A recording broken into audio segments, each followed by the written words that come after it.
Alright, this video is for a subscriber who was asking the question of how does he record his vinyl record player into his Maschine MK3 and be able to use that in conjunction with FL Studio. So here's the answer that I have. This is not the only way you can do it. This is just one way that I came up with it. There's another way it can be done. However, it requires you to do some MIDI mapping. I've done it before, but I don't use my machine in that way. So it's been quite a while and I ended up forgetting how to do it. But it is a better way than this one. I just didn't have the time to research and look it up to get that answer to you right now. But it is on the internet and it can be done.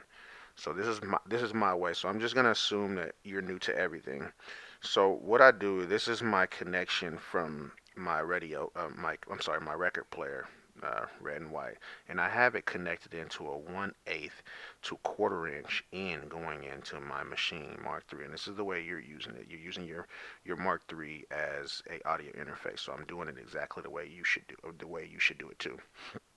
You can get these. They're called HOSA. Think 8" into 1/4 inch, and you can find them on Amazon. They're fairly cheap. So I have that going in, and I have my input level turned all the way up. For some reason, Maschine didn't do so well as far as letting you be able to amplify your record player, but that's fine. You can just normalize it once it actually gets in there. So I'm just gonna play a clip. I already have a chop saved, so that way it kind of saves this video some time. So then what you do is you have to go into the sampling menu here, and you have to change your input to external stereo or mono, whatever you want it to be. And line one, in one, left and right, you only have one input.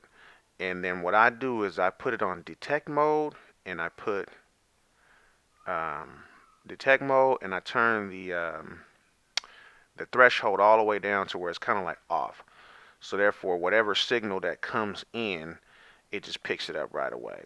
So here we are. Let me turn it on.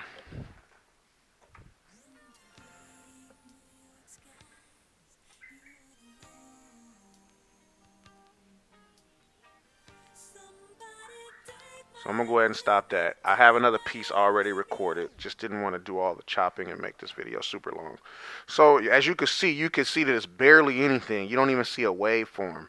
So what you would do is you just go ahead and go to edit, and then you'll just normalize it. Once you normalize it, you can see right here that that everything was turned up. So if it's a noisy record, has a lot of pops in it, everything will be turned up.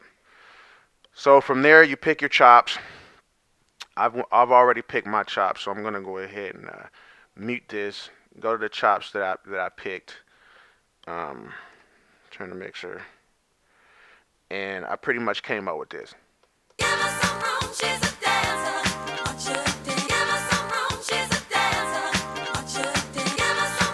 So basically, all I did was pick the sample that I wanted, recorded it inside via the turntable, chopped it up, played it how I wanted to play it in an 8-bar loop, and then once that's done, you go ahead and pull up FL Studio. Once you pull up FL Studio, you get to your channel rack. Then you go ahead and load up your machine.